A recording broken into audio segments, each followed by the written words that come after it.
Our reporter Priya Rai is in Watford and we can join her now. Priya, are there some main themes emerging in what you've been hearing, chatting to voters today?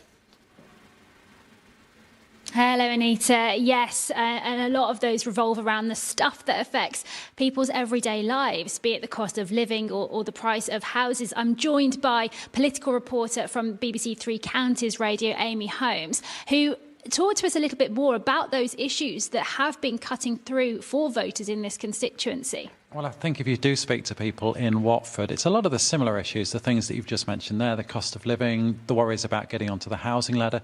Specifically, though, in Watford as well, you've got the situation from speaking to people here where they feel like the town is not what it was. It's obviously fairly close to London as it is, but what you've got now is more people moving into the area. One person I spoke to described it more like a tourist place now rather than a town. So people are anxious for that to change in the next general election.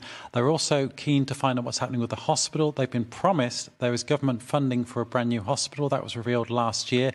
It's been a long-running saga in Watford, the situation with the hospital here. It looks like we're reaching a conclusion with that now, with that money in place. But we're just waiting for the first brick to now be built for that hospital. It's looking like maybe next year for that in 2025. And so in and amongst some of those issues, how would you say the likes of Rishi Sunak's apology around the D-Day events, how does that cut through or influence, if it does, people's thought processes?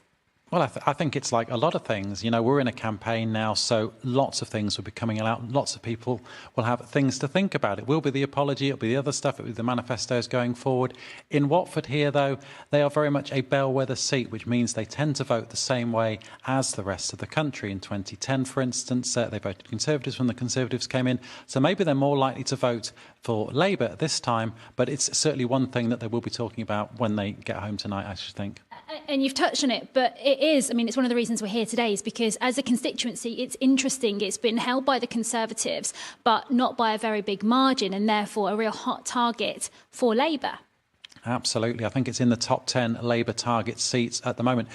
Dean Russell, the incumbent MP here, the Conservatives, has a majority of around 4,000. He was elected as part of the Boris bounce back in 2019. The previous MP here, Richard Harrington, he had a majority of just 2,000. So Mr Russell has that. However, there have been boundary changes in Watford, as there have been in a lot of places. And if you look at that, it looks like a lot of the very pro-Conservative parts of Watford have now disappeared. If you take that away, it looks like at the moment Mr Russell's majority going into this election is just around 1,000.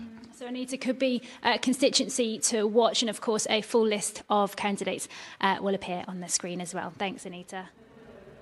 Yeah, and it's been interested here in Watford, Anita, to see, you know, how much will people be engaged in tonight's debate, and if so, what kinds of things are they wanting to hear? I'm joined by political reporter from Three Counties Radio, Amy Holmes, and we've been hearing a range of issues people are keen to hear here at the sixth form and in town, from cost of living to the hospital and housing. Yeah, as you say, the cost of living is a massive issue in Watford, as it is everywhere, housing too. And you mentioned the hospital there. In Watford, they are hopefully getting a brand new hospital. It's been something that's been campaigned about for a long, long time. Last year, the government confirmed that more money is in the pot to get a massive new hospital on the Watford General site. We're hoping to see that in place, or at least the start of that, in 2025. And it has been interesting as we've been walking around and having some conversations in the college here. You know, the level of engagement in tonight's debate, I think it's fair to say, is ranging. But the more we've been talking about it, the more some people have been like, yeah, do you know what, actually, I think I might actually watch it tonight. How do you see tonight's debate playing out in a constituency like Watford? Well, talking to young people in the college myself a few weeks ago, they say they didn't feel engaged with politics. They didn't feel politicians themselves were engaging. So whether tonight they decide they're not going to watch, maybe they're going to watch Love Island or something like that, we don't know. But I think in these situations, some people will have a vague idea of who they're going to vote for. Maybe they'll want to vote for the same as their family. Maybe they'll have seen the last 14 years and thought, well, maybe we want to have a change. What it will do tonight, because we've had other debates so far, is it will give us a chance to see quite quite a lot more of the leaders and learn a bit more about the parties themselves. Yeah, it's interesting actually. You mentioned, influences from families, for example, but particularly amongst the first-time voters we've spoken to, there is a sense of wanting to have a little bit more information for themselves, be it off social media or be it off seeing one thing on social media and then going to find out a little bit more. There are particular issues that they've kind of wanted to dig into, and I wonder how you see that having prominence or playing out in a constituency that is very interesting here in Watford. Yeah, it is an interesting constituency. Basically, the council here is run by the Liberal Democrats. They've been in control here for over 20 years as the Lib Dem elected mayor. And since 2016, there hasn't been a Conservative on the local council here. Labour have only got 6, but historically, we know that people don't necessarily vote the same in local elections as they do in national ones. So at the moment, there's a Conservative MP here, Dean Russell. He's got a majority of 4,000. However, Labour have targeted this seat. It's in the top 10 seats for them. Last time in 2019, Labour leader Jeremy Corbyn visited here quite often, and this time I'd expect to see Sir Keir Starmer. But again in 2019, the Lib Dems, who finished second here in 2010, Jo Swinson, their leader at the time, she came here, even though they haven't finished in the top 2 since that date. So at least 3 parties will feel they have a chance here. Of course, a full range of all the candidates standing in this constituency will be available on your screen shortly. And Amy, just finally as well, if we kind of maybe just have a little perch, because we've spent a lot of time in the college here today as well.